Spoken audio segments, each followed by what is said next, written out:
What's up, everybody? I'm back. Look, this time I have my Christmas jumper on.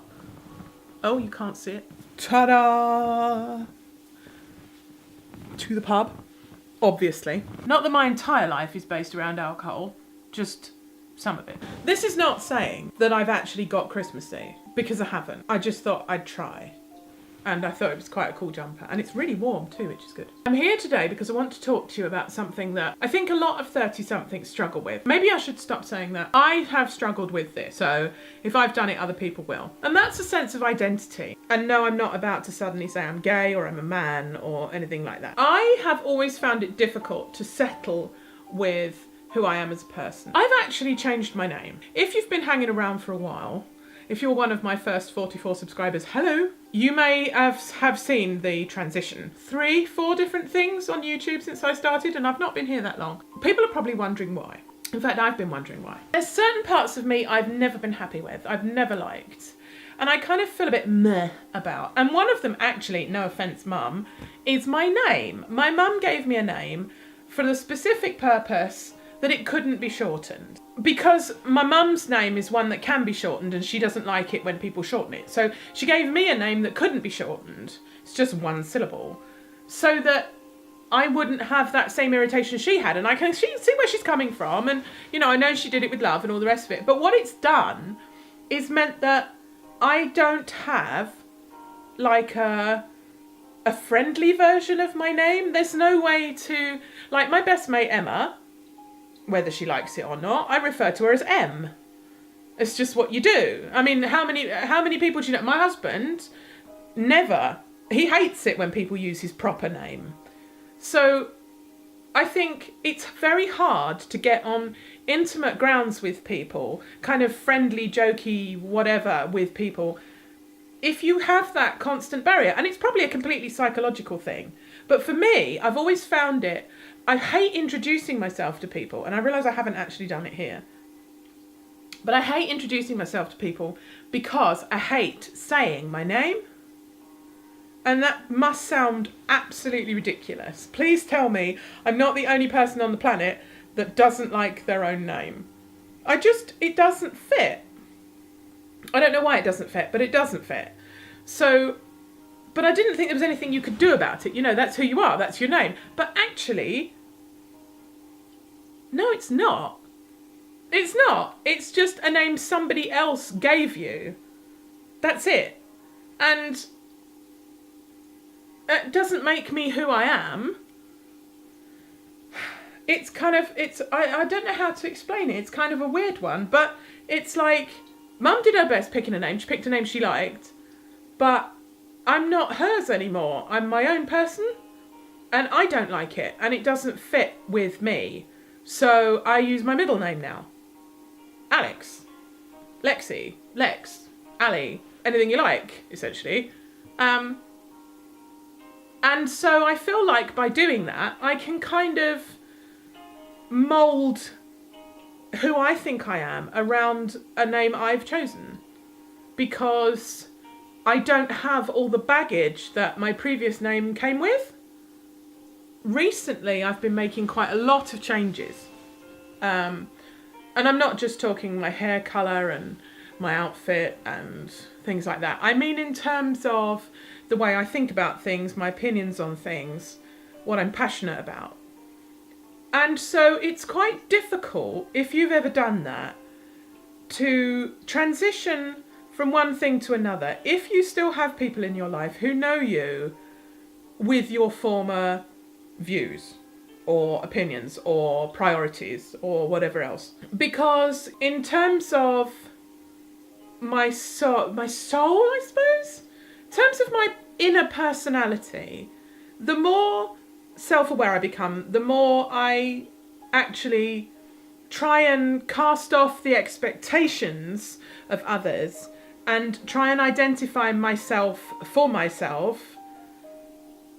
I find that a lot of what I have held as beliefs before, what I've had as opinions, where I've stood on certain things, I'm just not happy with anymore. In fact, some of them I'm completely on the other side. So for me, it's very uncomfortable settling with that, because I feel like my family and other people that have known me an awful long time would say, oh yeah, but we know the real you.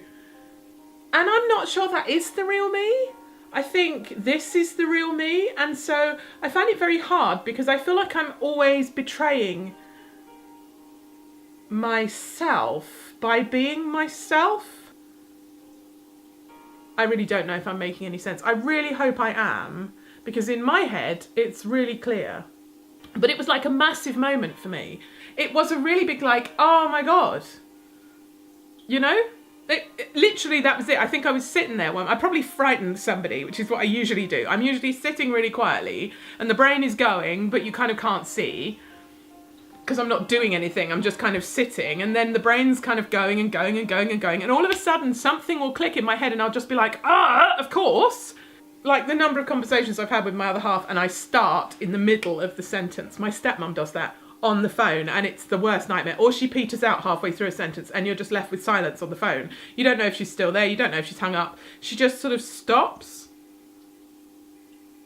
It's really weird. I had this epiphany and I really wanted to share it with you, because I'm sure there's other people out there that are struggling with this or something similar. And I'm not saying that you should go and change your name, because it's not like the standard thing to do. And I'm not like going to legally change it, but I felt like I wanted to be able to be myself online. And so this is kind of my online name, because then I feel like I can fit my full identity around me. I can embrace myself and be the person I think I am, and be true to myself in a way by being true to this name, because I feel like there's too much baggage with the name I was given at birth of all the things that I'm just not happy with.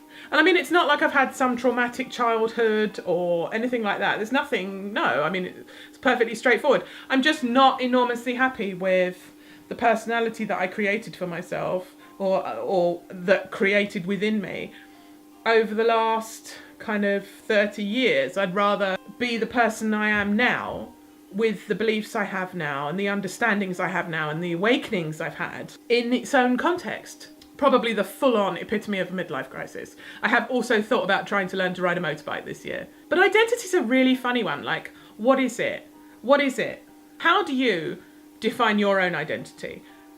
Some people, it's their sexuality. Some people, it's the way they dress. Some people, it's their career. Some people, it's their nationality or religion. I'm so fascinated by how people identify themselves. And they identify themselves so strongly with being one thing that if that is ever shaken, they've got like nothing left. It's kind of interesting and kind of sad. I don't know. I think it's perfectly okay to identify yourself or with yourself on many levels, because we are all many things, but we're all also our own people. If you can't be many sides of a coin, many facets of a diamond, many faces within the one face, if you don't have many things about you rather than just one thing about you, then you're missing out, essentially, because there is many things to every single one of us. It's just you're not seeing them, or you don't see them as important, and they are important. In fact, they're very important, because nobody's one thing. Nobody's an automaton. Yeah. Nobody's just a one-button pusher. There's other stuff too. And I think it's very important that you identify and you embrace every aspect of yourself, really. So don't just identify yourself as gay, or Irish, or American, or black, or white, or young, or old, or a doctor, or a teacher, or a cleaner, or anything. Don't just pick one. If somebody says to you, who are you? Be lots of things. And for me, in order to be those things, I needed to start from a different place. Because even if you didn't know me before, so you wouldn't know who I was, what I thought before, I still would. And so in order to feel true to myself, I think I needed to have a clean platform to stand on, rather than one kind of littered with detritus from other times. You need to have a firm footing in yourself. You need to be able to stand flat and strong with a firm base of who you are and build up from there. But if you're standing on years of sediment that doesn't necessarily represent who you are now, then you're on shaky ground. It's very difficult to be certain. It's very difficult to be firm. And when I say firm, I don't mean like firm as in, I mean firm as in secure, with your feet planted. If you're secure, if you're kind of safe in where you are to a degree, then you can tackle other things because you're not questioning fundamentals on top of that. I don't know, I'm rambling now. This has suddenly got properly heavy. This was not the idea. My DMC is becoming an actual DMC. Well, I suppose it's okay. That's good. So as always, I'm fascinated. If you find that you've got something in your identity that you're not enormously happy with, or you're struggling with your identity, can you see any enlightenment in what I've said, or are you going through anything of the same type of thing as this? I mean, it could be something really fundamental but so simple.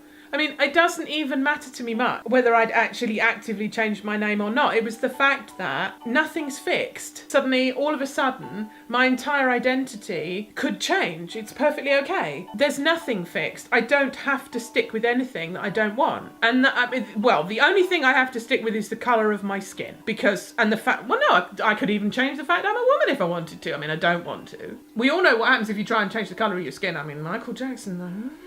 So literally that's the only thing I can't change. But there's basically nothing about yourself that you can't change. But I found that really quite interesting and kind of enlightening and freeing in a way. I don't really know what I'm going to do with it, but it just makes me feel like I can be true to myself now. And I think that's super important.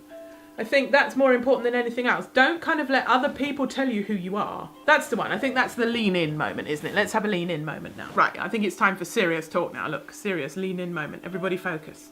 Come in. Come on. Come closer. Come closer. Come closer. It's really important. If there is something you're struggling with about yourself, change it. The only person stopping you is you. There is nothing you can't be if you want to be it. And similarly, there's nothing you have to stay if you don't like being it. Nobody can tell you who you are except you. So don't you let anybody, friends, the internet, magazines, television, anything. Do not let anybody or anything tell you who you are, because the only person who knows who you are is you. I need to go back to my gin. That was way too serious. In fact, I think I should probably leave you on that nugget and go. So I will see you Monday, Wednesday or Friday, whichever is the next one. And don't forget, subscribe. But more importantly, next time you come to a video, bring a friend. Cheers.